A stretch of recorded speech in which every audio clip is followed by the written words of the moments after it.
अस्सलाम वालेकुम या अली मदद। आप जो है ज़ायरीन हैं या आप मुसाफिर हैं, आप ईरान में आते हैं तो आपको हमेशा जो है वो नेट की ज़रूरत या सिम की ज़रूरत पड़ती है।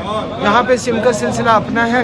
तो जिस शॉप की मैं बात कर रहा हूँ यहाँ पे आपको सिम के साथ बैलेंस, नेट के साथ नेट मिलेगा और उसके अलावा जो है नेट का भी बनेगा। आपका जो है सबसे बड़ा मसला VPN का जो होता है, यानी कि पाकिस्तान के जितने भी सॉफ्टवेयर हैं वो यहाँ पे नहीं चलते क्योंकि इनके अपने सॉफ्टवेयर होते हैं। तो उसको चलाने के लिए आपको VPN चाहिए होता है और आपको जो है चार्जर या जो भी चीज़ चाहिए होगी वही शॉप पे है। मैं बात कर रहा था कि कुम की बड़ी मार्केट और इसकी सारी चीज़ें मैंने आपको बताई। तो ख़ास तौर पे जो इस सिम का और इंटरनेट का जो है वो आपको मैंने बताया और इस दुकान पे आएँ और आपके लिए बहुत सारी चीज़ें आसान हो जाएंगी। ये आपसे जो है इंग्लिश में भी बात करेगा और आपसे आपकी हर चीज़ जो है वो देखेगा। क्या नाम है, हमारे साथ तानी है, उनकी सिम के लिए जा रहे हैं। जो कल से वो बहुत ज़्यादा याददाश्त खो बैठी थी, सिम ऑन हो गई है और वो बहुत हैप्पी हैं और जाके दुकान वाले को बताते हैं कि थैंक यू सो मच कि आपने तानी का इतना बड़ा मसला हल किया। जी तानी, आप बताइए आप कितना खुशी महसूस कर रही हैं कि आपने ये भी एक व्लॉग बन सकता है ना। क्या आपने फ़ोन ट्राई किया और कॉल लग गई? ये भी तो हिस्ट्री है ना यार। जैसे आप जानते हैं कि इंसान का जो दिल होता है वही पूरे जिस्म को कंट्रोल करता है और अगर दिल जो है वो कमज़ोर हो जाए तो इंसान की बॉडी बहुत सुस्त हो जाती है। इसी तरीके से तानी सम्मत है, जब तक उसको सिम नहीं मिली थी तो उसका जिस्म काम नहीं कर रहा था। तो यानी कि तानी की सिम जो है वो एक दिल की तरह है। आज सिम मिल गई है तो आप बहुत खुश है, 3 दिन से बहुत रिलैक्स है। यानी कि हमारी सिम, हमारा मोबाइल, हमारा दिल है।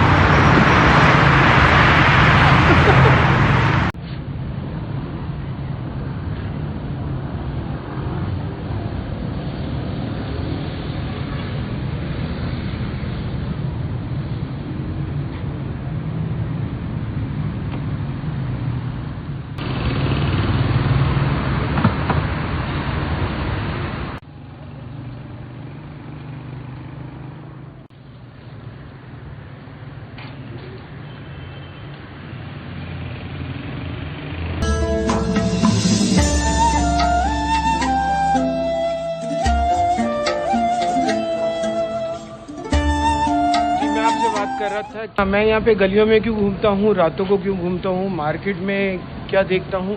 बेसिकली ये होता है कि जब आप किसी मुल्क में जाते हो या किसी काफ़िले में जाते हो तो आप जो हो वो काफ़िले के सलार के हिसाब से या जो है मुख्तसर रह जाते हो और आपको ऐसा लगता है कि मैं किसी मुल्क में आया हूँ। यहाँ की ज़ुबान का मसला होता है और यहाँ के कैश का मसला होता है, कहाँ से करवाऊँ, क्या करूँ, आप दूसरों की तरफ देखते हैं। हमारा पॉलिसी एक अलग है कि अगर हम बलूचिस्तान में भी जाते हैं तो वहाँ की सकावत के हिसाब से वहाँ पे एडजस्ट हो जाते हैं। सिंध में भी जाएं, पंजाब में भी जाएं, क्योंकि हमारा सफ़र ऐसा होता है कि हमें वहाँ पे सारी चीज़ें जो है अपना नेचर साइड पे रख के वो सारी चीज़ें जाननी होती हैं जो नेक्स्ट टाइम हमारे काम के लिए होती हैं। तो इन जगहों पे आके जो है मैं तारीख में भी खो जाता हूँ कि उस ज़माने में जो है तूस यानी कि ईरान कैसा था। उसके बाद जब ये डाउनफॉल पे आया, गुलामी में आया, परेशानियों में आया, जंगों में आया, उस पीरियड में लोगों ने यहाँ पे क्या किया। फिर जो है यहाँ पे दोबारा जो इनकलाब आया और लोगों ने तरक्की कैसे की। फिर ये देखता हूँ कि सारे मुल्कों के साथ ना होने के बावजूद आज ये क्या पॉलिसी कर रहा है जो इतनी तरक्की याफ्ता है। मुझे एक कचरे का सामान नहीं मिलता, मेरे कपड़े गंदे नहीं होते यहाँ पे और मैं यहाँ पे है पानी के हिसाब से, खाने के हिसाब से इतना तरोताज़ा कैसे हो सकता हूँ। इनकी जो पॉलिसी है, इनकी सखावत है और इनका जो नेचर है वो इतने अच्छे तरीके का है कि मेरे अंदर से शायद हमें 25 साल या 30 साल जो है वो लगेंगे अपने मुल्क के मामले में। मैं पाकिस्तान की बुराई नहीं कर रहा, लेकिन एक पॉलिसी जो है वो आपको बताना चाह रहा हूँ कि यहाँ का अवाम हो या गवर्नमेंट हो, जो भी कुछ हो, लेकिन एक अल्फाज पे, एक तरीके से, एक रहन सहन पे और एडवांस होने के बावजूद हर चीज़ में जो है एक अदाब तरीका, मिलना जुलना, हेल्प, ये सब चीज़ें जो हैं वो आपके लिए हो जाती हैं। यानी कि जैसे आप लाहौर पंजाब की साइड पे जाते हैं तो कोई चीज़ करीब की होती है, वहाँ का आदमी आपको बोलता है कि फ़लाँ जगह पे, तो वो आपसे मजाक कर लेता है। यहाँ पे ऐसा कुछ भी नहीं है। अगर एक बंदा परेशान है तो यहाँ का आवाम आपसे पूछेगी, बंदा पूछेगा किस चीज़ की हेल्प है। टैक्सी वाला जो है वो मुंह देख के पैसे नहीं मांगता है यहाँ पे, वो जगह के हिसाब से, पेट्रोल के हिसाब से जो है आपसे पैसे मांगता है और आपको उस जगह पे पहुंचाता है।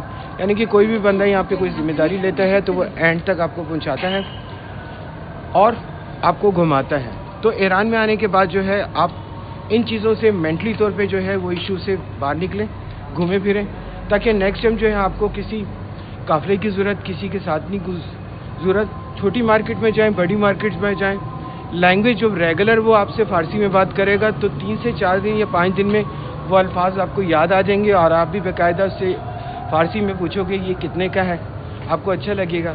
आस्ते आस्ते जो है आप एडजस्ट हो जाओगे और आपको ऐसे लगेगा कि ईरान में और पाकिस्तान में कोई फ़र्क नहीं है और आपका वापस आने का दिल चाहेगा। तो ये मेरा मकसद होता है यहाँ पे आने का और इसको समझने का। और तारीख के हिसाब से मिलता हूँ दोबारा छोटे छोटे व्लॉग के साथ और आपको बताता हूँ कि किस तरीके से आप ईरान में आके अपने आप को एडजस्ट कर सकते हो और क्या कुछ सीख सकते हो और क्या कुछ देख सकते हैं। ठीक है, फिर मिलते हैं।